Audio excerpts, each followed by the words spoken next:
एक बार रहते थे दो जुड़वा भाई अपने एक और छोटे भाई के साथ भुवनेश्वर नामक एक गांव में। बचपन में ही उनके माँ बाप चल बसे थे और तब से वे अपनी दादी के पास रहते थे। दादी बहुत मेहनत करती थी और अपनी कमाई से तीनों लड़कों को स्कूल भेजती थी। दादी तीनों का बहुत ज्यादा ख्याल रखती थी,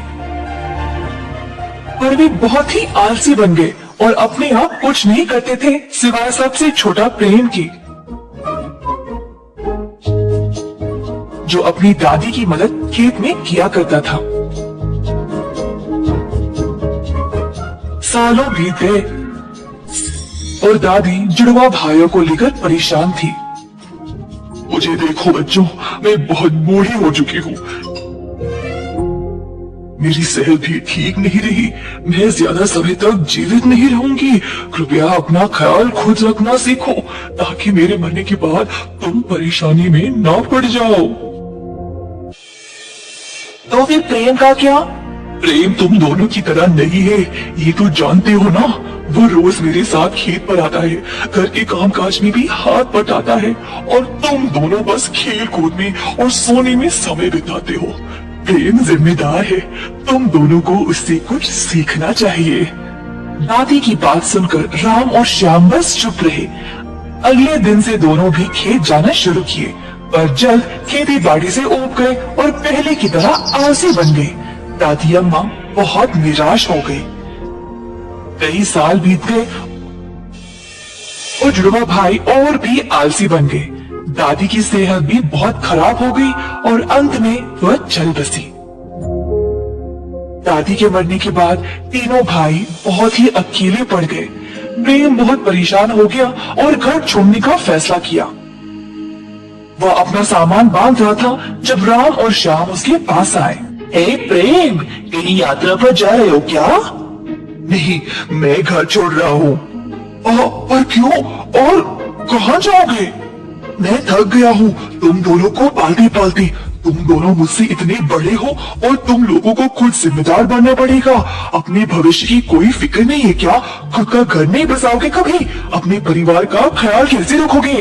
राम और श्याम को बुरा लगा और दोनों ने प्रेम से माफी मांगी। हमें माफ कर दो छोटे, हम जरूर बदलेंगे। अब तुम्हारी मर्जी, मैंने तो फैसला कर लिया है, मैं जा रहा हूँ। उस दिन से प्रेम ने बहुत मेहनत की और अच्छे पैसे कमाए।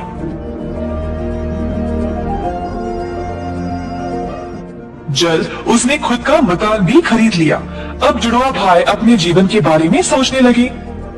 भैया, अब दादी भी नहीं रही और प्रेम भी, हम क्या करें? हमारा ख्याल कौन रखेगा? हे श्याम, तुम्हें याद है प्रेम ने हमको एक बार बोला था गन्ने की खेत में काम करने के लिए? हाँ, तो हमें वही करना चाहिए, फिर हम भी प्रेम की तरह अमीर बन सकते हैं। अगली सुबह दोनों भाई गए गन्ने के खेत में और काम करना शुरू किया। एक घंटे के अंदर अंदर आलसी लड़के थक गए। राम और श्याम को काम बहुत ही मुश्किल लगा तो वे खेत पर वापस नहीं गए। फिर से सोचने लगे कि अब वह क्या करें। श्याम, मेरे पास एक रास्ता है अमीर बनने का बिना सरदर्दी के। सच? और क्या है? अरे बताओ मुझे। तुम्हें याद है दादी हमें एक जादुई ऑक्टोपस के बारे में बताती थी? हाँ, जिसके सर पे हीरे है, वही ना? हाँ, हम उसके हीरे लेकर बेचकर अमीर बन जाएंगे। पर तुम्हें लगता है कि ऑक्टोपस असली है? और क्या, सबको इसके बारे में पता है। अच्छा, और हम समुद्र में कैसे जाएंगे? भंवर से। भंवर? हाँ, हम समुद्र के नीचे भंवर से पहुंच सकते हैं। दादी ने बोला कि ये भंवर हर 10 साल होता है। पिछली बार से अब तक तो 9 साल हो चुके हैं। शायद इस साल के अंत तक ये भंवर फिर से आएगा। वाह, ये तो कमाल की योजना है। चलो हम तैयारी करते हैं। दोनों भाई ये योजना बनाने लगे कि वे ऑक्टोपस के सर से हीरे कैसे निकालेंगे। कुछ महीनों बाद समुद्र में भंवर शुरू हो गया। जरूरी उपकरण लिए दोनों भंवर में कूद पड़ी। जल्द वे समुद्र के नीचे पहुंच गए। दोनों तैरने लगे ऑक्टोपस को ढूंढते हुए। जल्द एक गुफा के पास आ पहुंचे। गुफा में थोड़ी देर बाद अचानक से राम को ऑक्टोपस दिखाई दिया।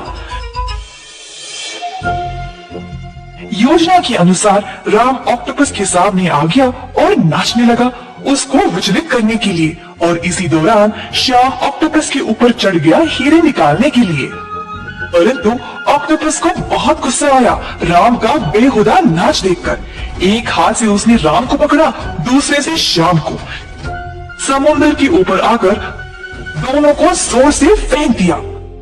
दोनों भाई उड़ते उड़ते समुद्र तट पर जा गिरे। जुड़वा भाइयों को खतरनाक चोट लग गई और वे खड़े भी नहीं हो पा रहे थे।